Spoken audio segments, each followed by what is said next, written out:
E eu arranquei uma coisa do Henrique que eu achei fantástico. Fantástica. Eu amo futebol. Eu sou um brasileiro. Cresci jogando futebol em campo de terra e descobri que o Henrique também. Henrique, como é que é essa história aí que você falou lá dos estádios de Belém do Pará, a proximidade deles? Como é que é isso, cara?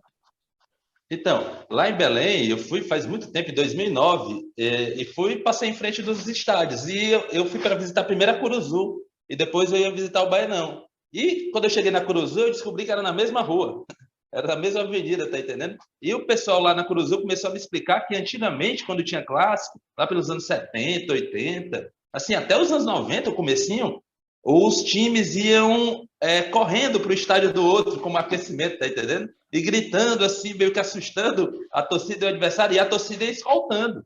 Então, já era um clima assim, para você ver como esse clássico é de ferve, né? Tomara que eles consigam outra vez ter uma gestão boa, né, para voltar, porque torcida, clima de futebol, cidade legal eles têm, né? É bem Então, legal. tomara que eles voltem. É bem legal. Olha, aí em Fortaleza, eu gosto muito de assistir jogo no PV. Fala para o pessoal de fora como é que é o PV aí, o tamanho dele, para o pessoal que não conhece. Eu amo o PV, cara. Então, o PV é um estádio, cara, mítico, porque ele é o primeiro estádio de Fortaleza, estádio mesmo, assim. O Pelé já jogou lá, assim, até os anos 70, até 1980, era o principal estádio, e ele já teve jogos com 40 mil pessoas. Hoje cabe 20, tá entendendo? Todo mundo sentadinho. Mas ele é um enclave, assim, no bairro universitário, o bairro Boêmio, onde tem os bares onde os estudantes, professores, intelectuais vão beber, tá entendendo? Beber, se divertir, casas de show, enfim. E, além disso, as universidades. Então, você dá uma aula, assiste uma aula, depois tem um jogo, você vai lá assistir, fica com os amigos tomando uma cerveja antes de entrar no estádio, entra no estádio, como Que aquele churrasquinho de gostoso, cara. gato.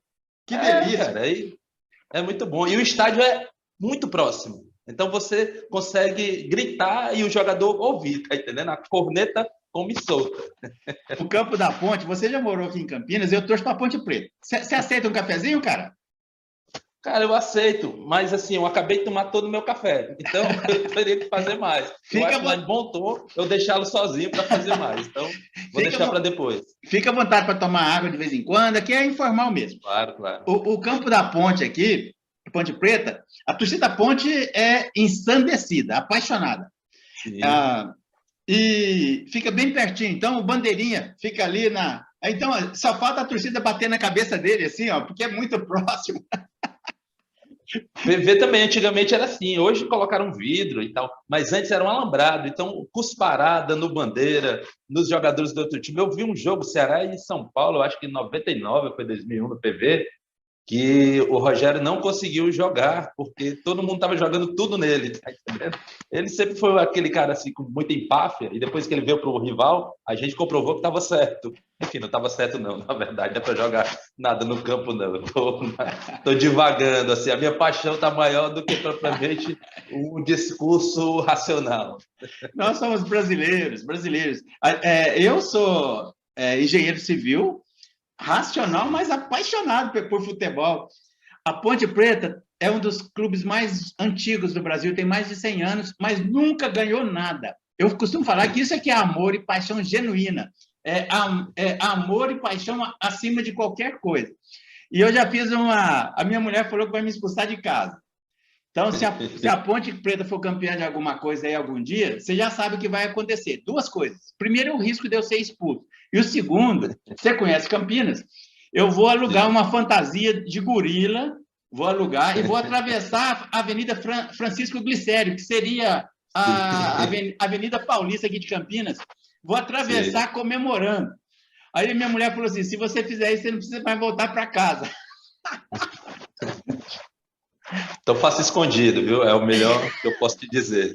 Não poste, não Eu diga vou nada. mostrar isso para ela, cara. Vou falar para ela: olha o conselho que o Henrique está me dando. Deixa ela descobrir daqui a 10 anos, tá entendendo? A raiva já passou, então. Que foi a Revolução Francesa, cortaram a cabeça do rei, porque ele estava acostumado com uma revolução. A revolução que se tinha, que tinha na cabeça de todo mundo na Europa, era a Revolução Gloriosa, lá na Inglaterra, onde, sem dar um tiro, conseguiram expulsar os Cromwell e outra vez estabelecer uma monarquia parlamentar que está lá até hoje, tá entendendo? Enfim, e quando ele viu aquele negócio lá na França, uma guerra assim do povão, tá entendendo? Povão assim com a raiva social e a burguesia instigando o povão, a burguesia cortando a cabeça da nobreza, enfim, ele vê aquilo ali, ele ficou meio horrorizado, tá entendendo? Qualquer um podia ser morto só Isso, pensar. isso ficou explícito, ele deixou isso explícito. Ficou explícito no texto que ele corrige esse outro, tá entendendo? Ou seja, se do ponto da história universal do ponto de vista cosmopolita ele propõe uma providência cega, tem um texto lá já do final da vida dele, de 1797, que se chama O Conflito das Faculdades. O Conflito das Faculdades, na verdade, ele quer colocar a filosofia, ele quer, na verdade, introduzir a filosofia como ciência principal da faculdade de teologia, de medicina e de direito. E no conflito, e ele faz esse conflito, tá entendendo lá no texto? No conflito da teologia, ou do direito com a filosofia, ele justamente traz isso de volta, a questão da história. Então, ele arrefece o negócio da providência cega e diz, eu acho que não é assim tão cega, não. Os humanos também têm que contribuir para a providência. Se a gente não contribuir para a providência, não tem providência que dê jeito, tá entendendo? Como diria um poeta antigo daqui, não tem jeito que dê jeito para você ficar comigo. De hoje em diante, nós vamos ser uns simples amigos. Raimundo Saudado, um poeta do Maranhão. Enfim, e justamente ele corrigiu, tá entendendo? Então, isso ele vai fazendo ao longo de toda a obra dele, Deodato. A obra dele inteira propor uma coisa, na edição seguinte corrigir, ou então propor a ideia, a galera começar a criticar, e ele vai lá e corrige, outras não, outras ele mantém firmemente, tá entendendo? Até porque não dá para ficar mudando muito de ideia, porque senão você perde, você perde credibilidade, tá entendendo? Então ele defende firmemente algumas, mas a maioria, o pensamento flexível dele é justamente isso. Ele vai adaptando as críticas e aquilo que ele vê que não vai funcionar para as finalidades que ele quer e vai reformulando, tá entendendo? Isso aparece ele estabelece diferentes estatutos? Estabelece. Tanto é que, juntando uma pergunta a outra que você fez, é o seguinte, essa flexão do pensamento dele, ou seja, essa dobra do pensamento, que ele vai dobrando o tempo todo para adaptar às finalidades que ele quer, chega em 1793, ele, inclusive, faz uma dobra, uma flexão em relação à própria finalidade da filosofia dele.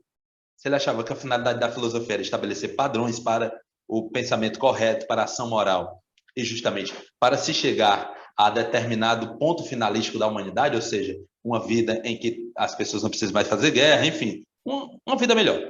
No entanto, em 1793, ele coloca uma pergunta fundamental, que é para justamente entender como tudo isso é possível, que é a pergunta: o que é o homem?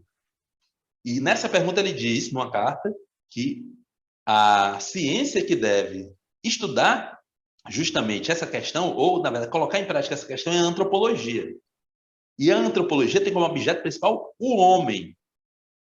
E, justamente, a antropologia tem que ser aquela que engloba todas as outras questões dentro de si e tem que levar a humanidade a atingir suas finalidades. E, por conta disso, tá entendendo? A gente pode encontrar diferentes estatutos na obra de Kant. Porque é o seguinte, a antropologia é uma ciência que surge, segundo Levi-Strauss, com Rousseau, porque é o cabo que diferencia entre natureza e cultura, ou seja, ele mostra que há uma passagem da natureza para a cultura, mas ele, ao contrário de outros, ao contrário inclusive de Kant, acha essa passagem horrível, tá entendendo? É uma corrupção da humanidade, passar do estado de natureza para o estado de cultura. Enfim, ele preferia estar nu na beira da praia, cantando o dia todinho, caçando uma vez por semana, tendo comida, enfim, como todo mundo, eu acho, né?